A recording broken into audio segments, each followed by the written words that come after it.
Welcome to the Slop Farm. Enjoy the video. In this video, I will explain how to get Crystals of Transcendence. These special crystals are absolutely essential for evolving your E5 heroes into their much stronger Transcendence forms. To perform this powerful conversion, you'll need a substantial amount, exactly 5 million Crystals of Transcendence.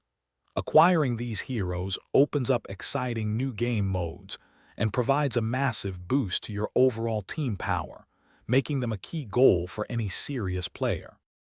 Let's dive into the main ways you can consistently earn these valuable crystals. Realm's Gate is a fantastic daily source, so make sure to push as far as you can and try to defeat enemies in a single hit for the best rewards. The Void Vortex also provides a steady stream of Crystals of Transcendence as you conquer increasingly difficult stages. Don't forget about Void Arc Expeditions and its Central Hall shop, which are excellent for regular crystal acquisition.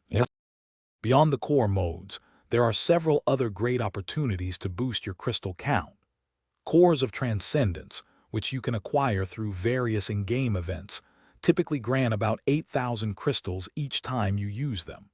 You might also encounter Transcendence Spheres, giving you a choice between a generous 250,000 crystals or stellar shards.